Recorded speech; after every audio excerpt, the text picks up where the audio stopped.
Bluey's Night Before Christmas.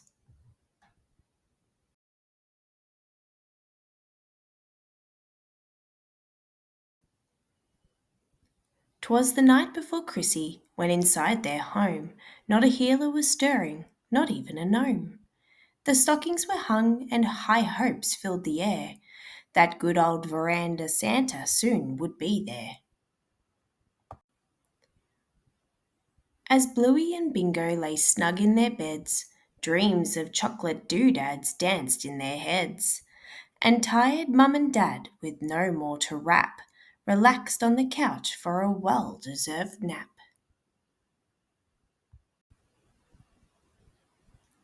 Outside, the lights lit up the sky like a show, making the poinciana tree glimmer and glow.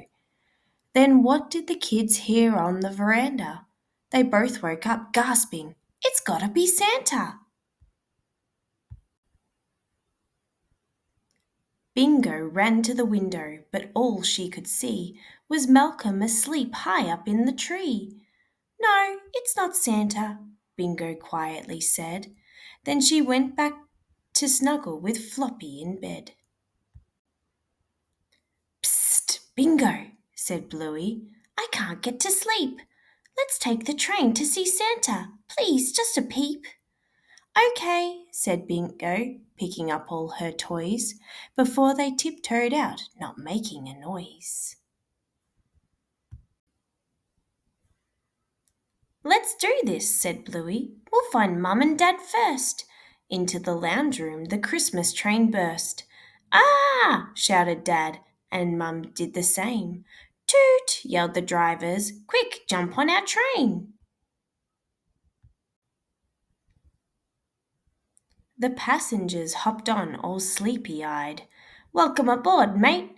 You're in for a ride." Bluey looked at her mum with a smile on her face. "Now it's off to see Santa. There's no time to waste." "Your ticket is $1 trillion bucks, please."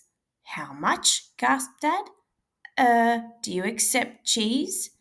"Sure thing," said the driver. "Have an awesome trip." "Here's some crackers," added Dad. "You can have for a tip."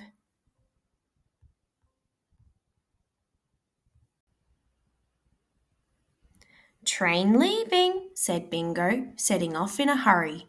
"Hold on," cried Dad, trying to keep down his curry. "Brrr!" shivered Mum from a blast of cold air. "Next stop's the North Pole, to pick up a bear." "This new passenger seems quite cranky," said Mum. "Roar!" the bear growled, while biting Dad's bum. "The poor fella's just hungry," Bingo said, feeding him pie. "Train leaving," called Bluey. "Time's starting to fly." Spotting something ahead, Dad yelled, "Ah, what's that?" "Don't worry, mate, it's just Boopsy crossing the track." "Watch out!" yelled Mum as they slammed on the brake. "Train stopping," said Bingo, then picked up the snake. As the train chugged along, it started to wobble. Boopsy and the bear were having a squabble. With a grrr and a hiss, then a bish, bash and boff. "Train stopping," called Bluey, and kicked the pair off. Though the drivers were tired, they needed to race. To catch Santa now, they had to pick up the pace. "It's your turn, Dad. Our driving shift's done." "Strap yourselves in, kids. It's time for some fun." Faster than a greyhound, the train puffed and puffed. A smell filled the carriage. "Hey, which one of you fluffed?" "Not me," they all shouted, as quick as could be. "It must be the fairies," Dad giggled. "Tee-hee!" "Train stopping," said Dad as he started to slow. "Wait, what?" shouted Bluey. "We must go, go, go." "Your driver," said Dad, "needs a quick dunny break." "There's no time," said Bluey. "Just drive the train, mate." As the train passed the station, it picked up a pet. "No cats allowed," said the driver. "Off you get." "I wouldn't touch him," Bluey sensibly said.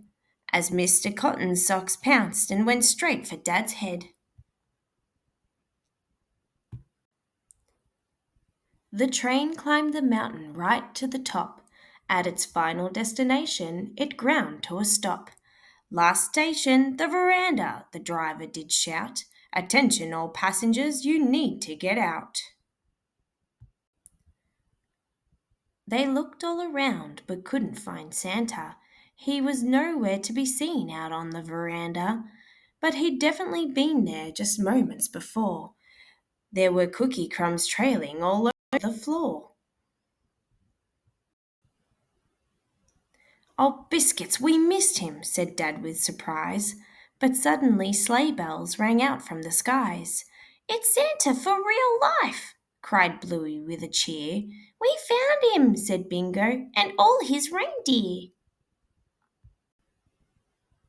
The healers looked up, with mouths open wide. Happy Christmas, Santa, Bluey and Bingo cried, and they heard him call back as he drove out of sight. Happy Christmas to all, and to all a good night.